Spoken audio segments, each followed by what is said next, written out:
안녕하세요. 연구소의 이한경입니다. 2022년 8월 20일 위험 체크를 간단하게 진행하도록 하겠습니다. 위험 점검인데요. 이 목차대로 진행을 할 거고요. 세부 내용을 살펴보는 의미가 있기 때문에 구체적으로 설명을 안 드리고요. 기본적으로 이번에 있는 양적 긴축이 시장의 위험을 증대시킬 수 있다. 그렇게 봐주시면 될 것 같습니다. 이 부분을 잘 우리가 극복을 해야 전체적으로 이슈가 괜찮아질 것 같고요. 기본적으로 지금 가상화폐를 한번 체크를 해야 됩니다. 이더리움 멀지 실패라는 이유도 나오지만 실제로는 요게 촉발돼서 다 힘들고요. 그다음에 서브 1에 들어가 있는 중국 부동산 문제들도 해결될 수는 있어요. 계획 경제이기 때문에 이 부분들이 우리가 잠재적으로 조심해야 되고요. 그다음에 금리 인상과 더불어서 러시아에서 가스 공급 안 한다는 이슈 때문에 중국은 사실상 유럽은 스태그플레이션 상태에 있는 거잖아요. 예, 이 부분들이 부정적이다라고 봐주시면 될 것 같습니다. 하나씩 살펴볼게요. 실적 발표입니다. 지난번에 차트가 여기까지 갔는데 일주일 만에 이렇게 떡 떨어버렸어요. 반까지 내려왔고요. 얘가 이제 중요합니다. 얘가 음봉을 만들어내느냐 아니면은 여기 있는 이런 모양을 만들어내느냐. 저는 지금 어떻게 보냐면 요걸 만들어내는 가정에 더 가깝다라고 보고 있어요. 이게 내려오기는 조금 빡빡할 것 같은 느낌이 듭니다. 진짜 위험한 상황이 아니라면요. 만약에 진짜 이런 급락이 나오려면 우리가 생각도 못할 정도의 속도로 이렇게 그 3개월간 급락이 나와 버렸잖아요. 이게 2,500에서 1,500까지 간 것처럼. 그러면은 지금 요만큼 떨어진 충격파가 있기 때문에 코로나 말고 다른 이슈가 확실하게 불거져야 돼요. 우리가 지금 예측하지 못하는 이슈. 그런 이슈가 있어야만 여기로 가는 거고요. 그렇지 않으면은 이제는 여기 구간에서 매도를 했던 사람들이 기한을 할 시점에 가깝지 않나 그렇게 보고 있습니다. 이 그림 자체가 제일 중요하고요. 근데 우리가 조심해야 되는 거는 8월 15일이라고 했습니다. 이때 이후로 실적 발표를 조심해야 된다라고 말씀드렸는데 이번에 알아간 실적 발표라기보다는 금리 인상 강하게 하겠다라는 시장의 그 미 연준 인사들의 시그널 때문에 전체적으로 시장이 빠지고 있다. 그렇게 봐주시면 됩니다. 그거와 더불어서 미국 주식 이익 추정치가 악화되면 계속 떨어질 수 있죠. 그거 보시면 됩니다. 그다음에 금리 인상과 양적 긴축인데요. 양적 긴축은 진행하고 있는데 9월부터 두 배로 한다고 합니다. 이게 파급 효과가 어떻게 되는지는 9월 한 10, 예를 들어서 15일까지 영향을 봐야 될 겁니다. 그전에는 경계감으로 매집을 많이 안 하시는 게 낫고 현금 보유하는 게 낫습니다. 시장의 컨센서스를 봤더니 여기 있는 요 그거죠. 3에서 3.25까지. 저도 3.25 정도로 예측을 하고 있는 거고요. 이거는 지금의 여기 이 순간부터 예측을 했기 때문에 거의 비슷하게 맞아떨어지고 있는 것 같습니다. 물론 여기 있는 2분기 때는 6월에는 조금 더 높게 봤었는데 지금은 여기로 안정화될 것 같고요. 지금도 0.75pp 정도 더 올라가야 된다라고 보시면 됩니다. 이게 결국에는 여기 있는 글로벌 침체를 만들어냅니다. 0%의 금리일 때는 돈을 빌리기가 쉬웠지만 이 3%가 그냥 기준금리가 됐을 때는 우리가 빌릴 수 있는 금액, 한계 기업들이 빌릴 수 있는 정책 자금은 3% 이상이 돼서 제대로 돈을 빌릴 수 없는 그런 상황이라고 보시면 될 것 같습니다. 여기 있는 금리가 높아졌다는 말은 지난번에 이제 말씀드린 10년채는 지금 다 청산하셨죠. 청산하셨으니까 문제가 없고 얘가 다시 3을 넘었을 때 잘 보셨다가 분할 매수 들어가셔도 될 것 같습니다. 그렇게 봐주시면 되고요. 아마 이번 달에 우리나라는 한국은행에서 0.25pp 정도 올리지 않을까. 경제적인 체력이 막 나쁜 건 아니거든요.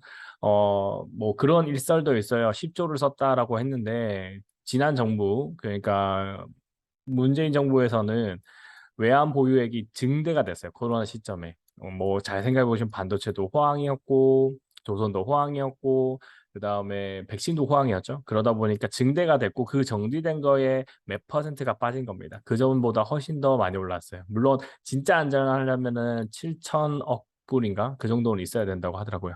7천이라고 하는 숫자를 기억하시면 돼요. 지금은 4,400 정도 됩니다. 외환 보유액이. 예, 그렇게 보시면 되고 크게 무리는 없다라고 보시면 됩니다. 2008년도처럼 지금 정부가 큰 뭐 대형 악재만 없다면 예를 들어서 그때 2008년도 우리나라가 위험했는데 파사나 베어스턴스를 우리나라가 살 뻔했어요. 그러니까 그런 일들만 안 하면 된다. 이렇게 봐주시면 됩니다.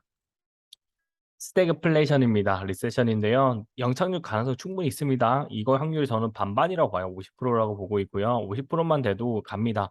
근데 말씀드린 게 그래서 7대 3입니다. 50%의 확률을 온다고 확률에 3분을 넣자는 거고요. 실제로 저는 주식 투자할 때 좋아하는 거는 리세션이 오고 난 다음에 투자하기가 제일 편합니다. 그때는 이미 많은 사람들이 희생을 당했기 때문에 손실을 많이 보고 반대매매 당하고 큰 손실이 발생한 사람들이 많기 때문에 그 손실을 메우기 위해서 어느 정도 경기를 활성화하기 위해서 국가가 돈을 풀 수밖에 없는 시그널이 옵니다. 그게 2020년이었다고 보시면 되고요. 물론 우리나라는 조금 강하게 풀렸는데 가장 큰 요인 중에 하나가 전세자금 대출이라고 보고 있어요. 근데 복지적인 측면에서 긍정적이지만 실제로 이게 우리 IT 버블 왔을 때 2000년대 초반에 클린턴 행정부에서 그 비슷한 정책을 했어요. 네, 그렇게 보시면 될 것 같습니다. 금리 인상과 양적 긴축의 영향은 1, 2년 후에 본격적으로 나타나는 거고 기업의 실적이 이거를 감당할 수 있으면 그 기업은 갑니다. 이번에 애플하고 테슬라처럼 떨어지더라도 다시 복구하죠. 반발력이 뛰어나죠.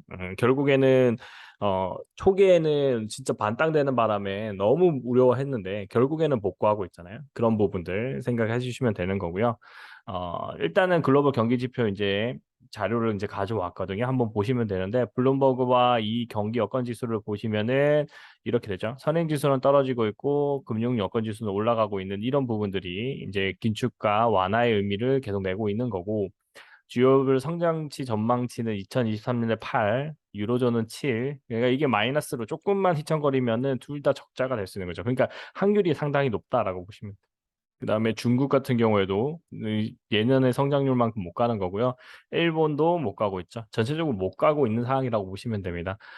경기 침체 가능성 높고 내년 침체 준비하라는 거. 그다음에 유럽은 두 배라는 거. 그러니까 유럽이 결국엔 촉발. 유럽과 중국이 잘 버텨줘야 되고 여기서 연착륙을 만들어내려면 거기서 연착륙이 나와야 되고 러시아 우크라이나 전쟁이 최소한 올해 안에는 휴전 쪽으로 가야 됩니다. 그래야만 긍정적이라고 보시면 되고 이번에는 그런 시그널들이 나오고 있기 때문에 시장에서 충분히 긍정적인 방향으로 나올 수 있을 거라고 보고 있습니다.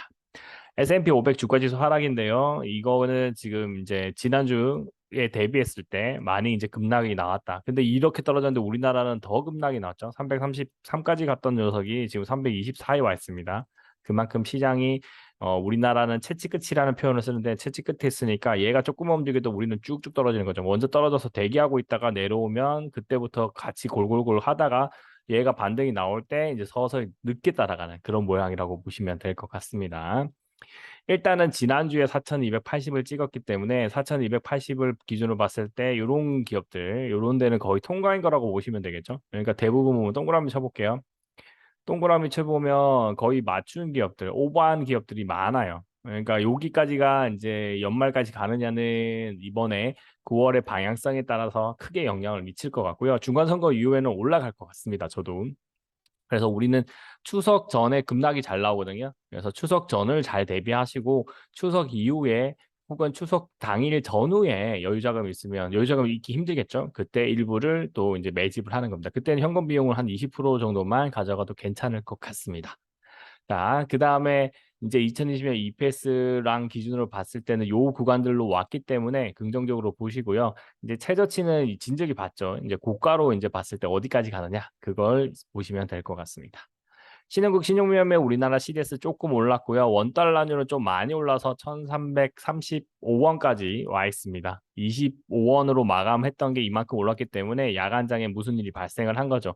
월요일 오전에 이게 회복이 돼야 된다. 그렇게 보시면 될 것 같고 전주 대비했을 때 CDS가 이제 이렇게 금등이 나왔죠. 다 미국 시장 조금만 꿀꿀꿀꿀 하면 이렇게 돼버립니다.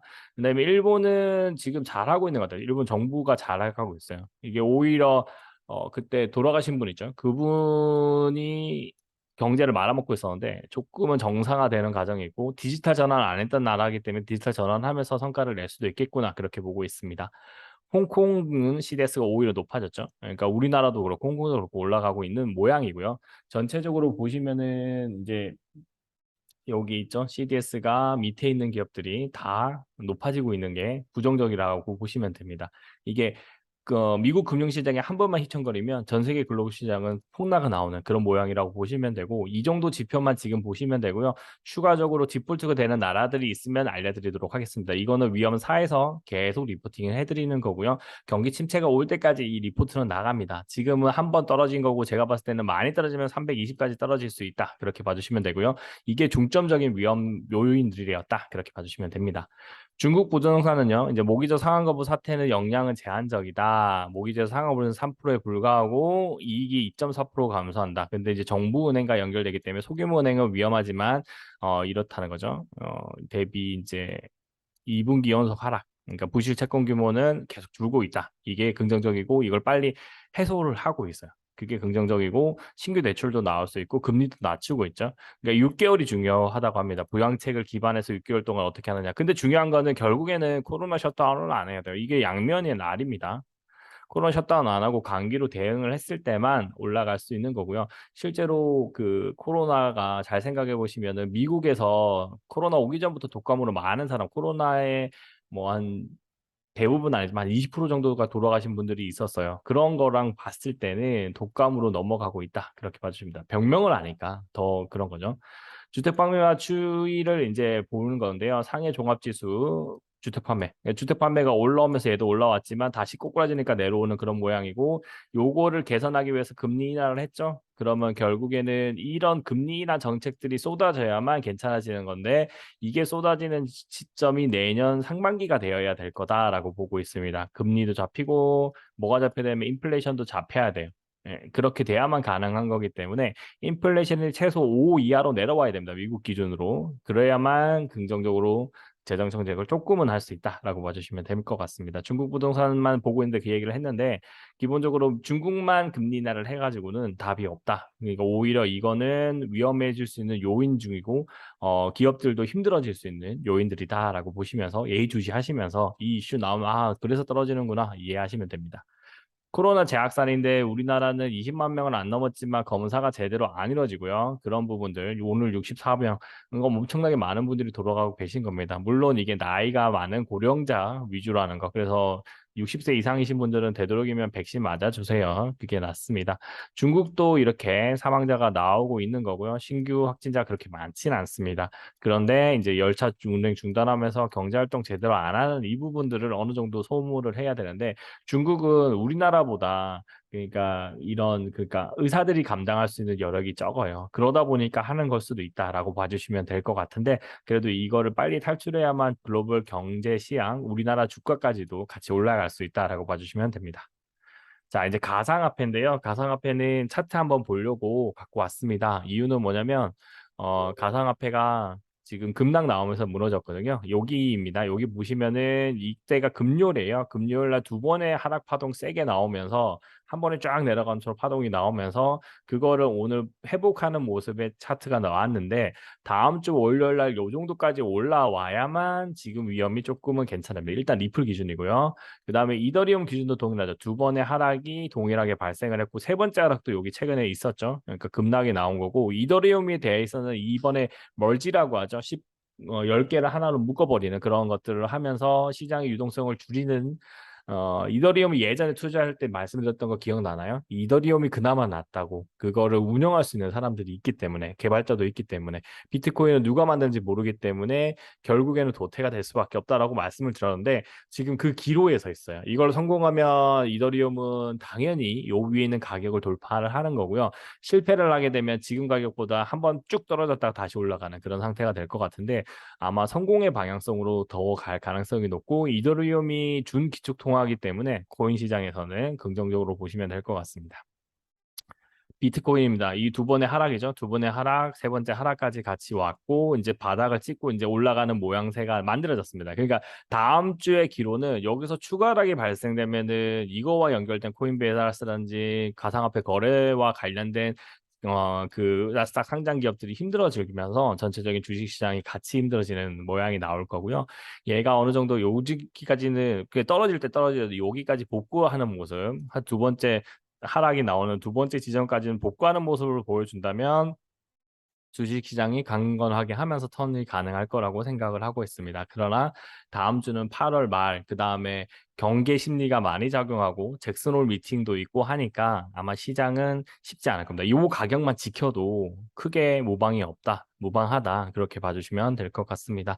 시장이 위험사항이 사라지고 있지 않아요. 침체가 올 때까지 완전한 저점을 우리가 확인할 때까지는 시장은 어렵습니다. 완전한 저점이란 거는 이거 월봉으로 보여드리면 여기 이 구간입니다. 요 두 구간이에요. 여기랑 여기 이 구간, 여기랑 이 구간 두 개입니다. 근데 이게 저점인지를 확인하고 싶은 거죠. 여기 때 사도 되지만 이거랑 이거랑 모양이 다른 게 보이죠?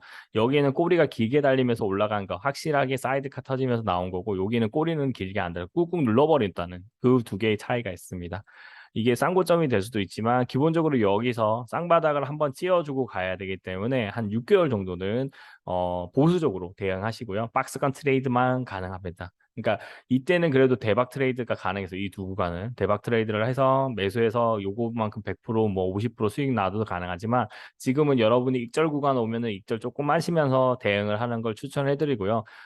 기본적으로 선물 투자를 요구는 가상화폐를 많이 하기 때문에 제가 내렸는데요. 선물 투자하시는 분들은 보수적 대응을 계속 해주시면 좋을 것 같습니다. 가둬한 레버리지를 쓸 때는 진짜 확실할 때만 들어가시고요. 추세 추종의 전략이 오히려 낫지 않나 그게 보고 있습니다. 예측 매매는 지금 시장에서는 조금 조심해야 될 것 같습니다. 바닥이니까 올라갈 거야 하고 들어가는 거는 위험해질 수 있는 구간이다. 이렇게 봐주시면 될 것 같습니다. 잠재적 위험 체크 오늘 방송 여기까지 하겠습니다. 좋아요와 구독 부탁드리고요. 조만간 이제 자막도 이제 개선을 해서 자막도 올려드리도록 하겠습니다. 감사합니다.